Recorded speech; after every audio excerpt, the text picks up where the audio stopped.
Condo prices in Calgary are hitting new records every single month, and I don't think there's going to be a slowdown this winter. Look at this chart. I mean, we haven't slowed down at all since January of this year. So let's go check it out. Hello, my name is Adam Fyfe, your Calgary real estate agent. If you're looking at getting into the market, especially the condo market, it is very important to do a lot of research well in advance. I say this in every single video, but it's so true. If you're looking at having a conversation with someone to try to set up a game plan, go ahead, reach out. The Zoom link is in the description. I promise, pretty easy to talk to. So let's go ahead and look at condos. Now, citywide benchmark is $316,600,000 for a condo here in Calgary, up 16% from last year, which is almost $39,000 from 2022 and $3,800 just from last month alone. So condos are not slowing down. Now, when we look at the benchmark attributes for that, this is going to change for every single quadrant, but it's a 2-bed, 2 full bath, 905 square feet, built in 2005. So when you see this price going up and down for the entire city, these are the attributes that you want to remember. Now, just like usual, we're going to start this off by reading what the Calgary Real Estate Board has written about this market. So feel free to pause the video and read it on your own, or skip to the next chapter. Record high sales in October were possible thanks to a steep gain in new listings. However, with 727 new listings and 641 sales, the sales to new listing ratios remained high at 88%, and inventories continued to trend down. The decline in inventory levels has been driven mostly by condos priced below $300,000, which now represents only 38% of all inventory, a significant decline to the 53% reported last year. Persistent sellers market conditions have driven much of the recent gains in prices. The unadjusted benchmark price reached $316,000 in October, a monthly gain of over 1% and a year-over-year increase of 16%. Now, year-to-date price gains have occurred across every district in the city, with some of the largest gains arising in the lower priced Northeast and East District.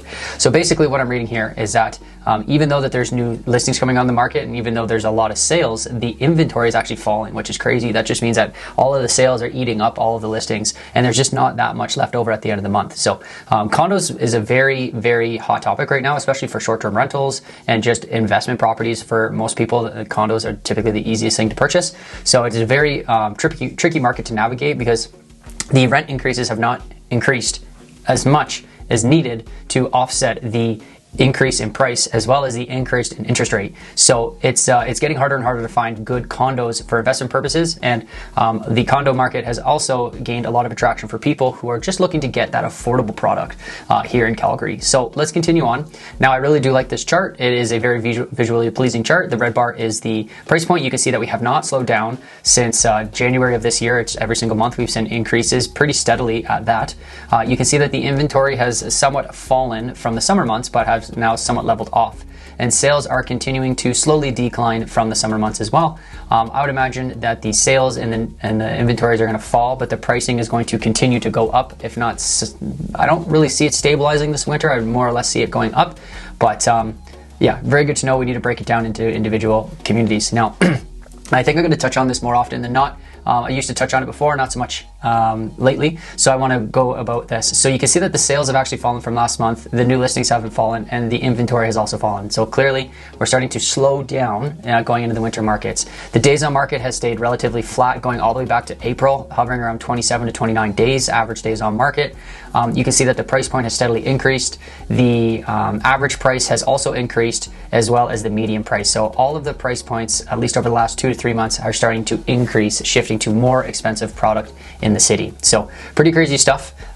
Let's start to look at this from a different perspective now. So this is the months of supply. This is just how much demand is in the market, and clearly you can see that the trend is trending very fast down. Can't really go much lower. I mean, it's a pretty hot market out there right now. There's a lot of things moving pretty quickly, but we are at some historic lows. Now, when we start to break it down into the individual quadrants, this is the months of supply, and we're only going to look at the apartment section here.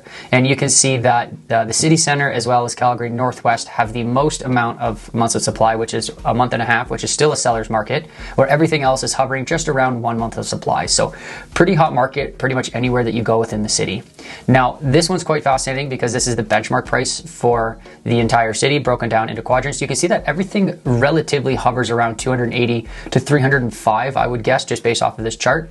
But every single quadrant is not going to be different. So this here is a quick breakdown of every single benchmark attribute for every single quadrant. So when you see, let's just say Calgary East versus Southeast, might not be the perfect example, but you can see that the square footage is 812 in the East with 899.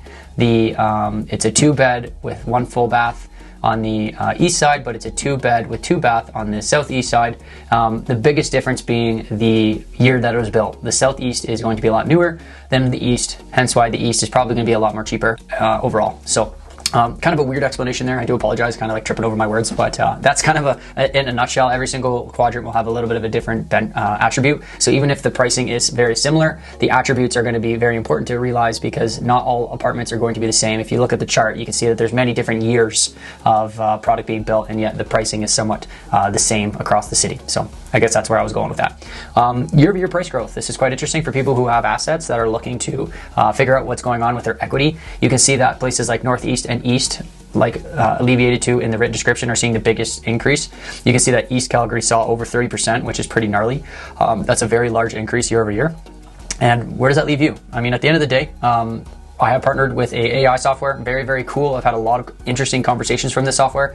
It works for condos. It works quite well. Just put in your address, put in your information. It spits you out an instantaneous valuation. I will call. I'll still reach out. I'll say hello. I'll say thank you for subscribing to the channel. Not looking for anything. If you are looking at making a sale, obviously at the end of the day, I can help set you up on different things. But if you're just curious, you're just curious, you know, use the software, see what it spits out, and let's have a conversation about it. It is very interesting to see how much things have increased over the last year. And yeah, it's kind of a cool conversation. So let's end with this. So this is the microeconomic breakdown for the entire city. Now, this is a lot more in detail for people that are looking to figure out what's going on in their quadrant. You've got the sales, the new listings, the sales to new listing ratio, which it is quite nice to, or not quite nice, but it's quite interesting to see everything still hovering around 88%, like again in the written description at the beginning. You can see the inventory here, the amount of condos left over at the end of the month. You can see the city center still has 521 condos at the end of the month, which seems like a lot. But when you start to look at the months of supply, it's still under 2 months, which is still a seller's market. You can see that this is the benchmark price for every individual quadrant, the year-over-year percentages, as well as the month-over-month percentages. So every single quadrant is basically seeing some sort of increase, minus the southeast, which for some odd reason is seeing a decrease of $1,400. It's not the largest decrease, but it's a decrease nonetheless. So when you start to look at the numbers, I mean, they had a under 80% sales to new listing ratio, is still 1.35 months of supply. It doesn't really look from a very fast glance that they should have seen a decrease. So for the most part, people are just offering less and driving that price point down. So there's a lot of different variations to consider when asking why did one quadrant go down where everything else went up. Yeah.